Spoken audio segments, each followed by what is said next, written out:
tout un stratagème est mis en place pour arriver à faire changer ces deux petites bêtes-là de cage. Voilà, là on est entre les deux cages, ils sont là en bas. J'attends plus qu'une chose, c'est qu'ils viennent se percher là-dessus pour changer de cage. Alors, coucou les frisons, écoutez, je vous filme une cage là, voilà, qui peut paraître très jolie, avec Roy derrière qui fait le pec. Regardez-moi l'intérieur de cette cage. Vous voyez un peu les dégâts. Vous voyez un petit peu l'eau ici et l'eau ici. Voilà. Donc pour ceux qui s'y connaissent pour les oiseaux, même sans s'y connaître, on comprend que là, il y a gros problème. Tout ce qu'il y a là, c'est que des pelures. Aïe, je me coince les doigts. C'est que des pelures de graines, il y a même les excréments dedans. Alors, je vous explique, dans cette cage, il y avait deux petits êtres. Ils sont toujours en vie, de petits êtres. On m'a appelé au secours parce que la mamie à qui on en a fait cadeau. Alors cette baguette, je ne sais pas de quand elle date. Je ne leur laisse pas. Parce qu'elle me paraît pas très catholique. Voilà. Donc c'est une mamie à qui on a fait cadeau de deux petits oiseaux. Vous allez les voir après. Vous voyez, ça c'est du rafistolage là, ici. Donc il n'y a pas de grille au fond. C'est le Capharnaüm. C'est un nid à bactéries. Ces oiseaux étaient dans une véranda en plexiglas à 40 degrés. On m'a appelé au secours. J'ai été les chercher cet après-midi. Et j'ai réussi là après, oui, bien 2-3 heures de travail. Roy, on t'a rien demandé. À les transférer dans une petite cage propre. On va les voir. Allez, on arrête de regarder cette catastrophe. Alors, pour tout vous dire, la mamie, elle y est pour rien. On lui a offert les oiseaux.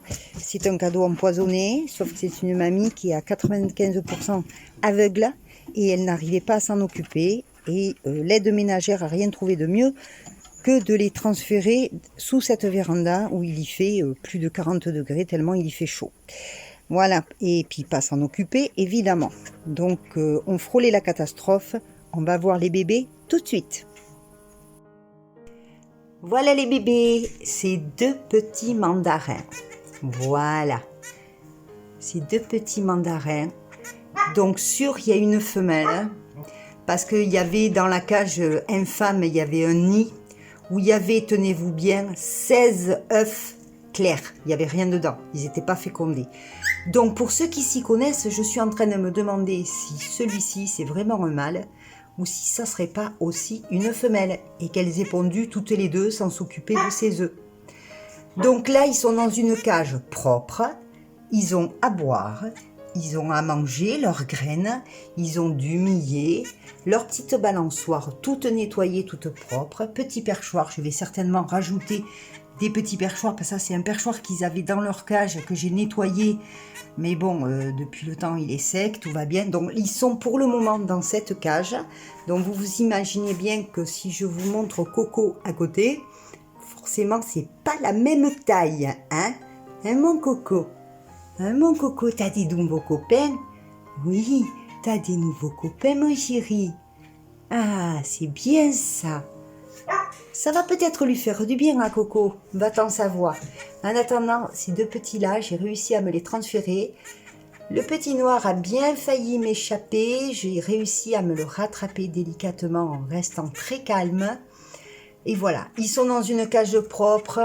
Maintenant, j'ai peut-être une personne qui pourrait être intéressée. J'ai pas dit que j'allais les garder, je sais pas.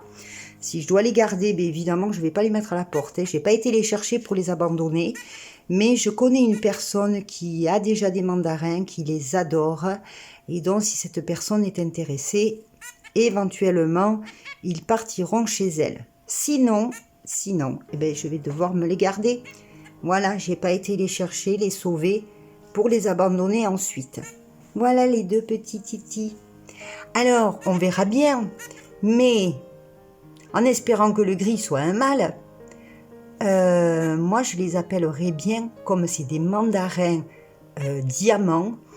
Arrêtez-moi si je me trompe. Moi, je les appellerais bien le noir bijou et le blanc perle. Parce que elle, par contre, je crois vraiment que c'est une femelle. Alors, ceux qui s'y connaissent, dites-moi en plus. Je les filme. Voilà, là, on est fatigué. On va avoir besoin de se reposer, tout le monde. Les piafs, maman et Coco. Il a pris le soleil. Il était dehors jusqu'à maintenant.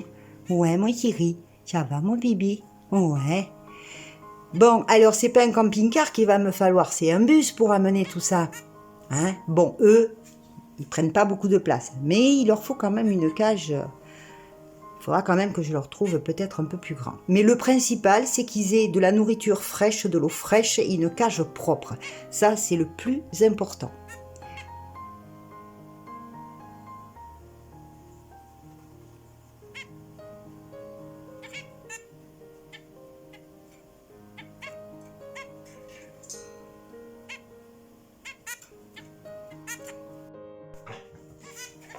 Voilà, alors, moi, ce que je vous propose là maintenant, ce soir, je vais essayer, vous le saurez certainement demain matin, parce que je vais publier cette vidéo ce soir. Il est déjà tard, l'heure est avancée.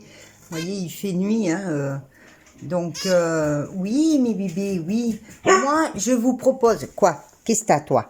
Hein? Faut que tu la ramènes.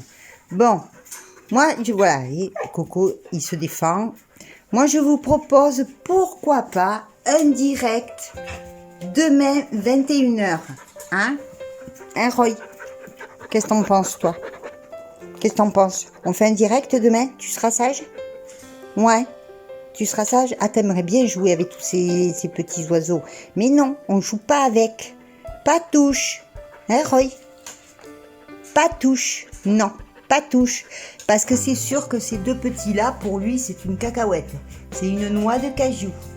Allez, je vous propose un direct demain 21h. Pour l'instant, eh bien, tout ce petit monde va devoir se reposer. Les bébés sont sauvés. Tout va bien. J'espère, hein. J'espère que tout va aller bien. Et Coco, eh bien, écoutez, Coco, il aura de la petite compagnie. Et Roy, tu vas être sage, hein? Oui. Bisous, bisous. Ciao, ciao.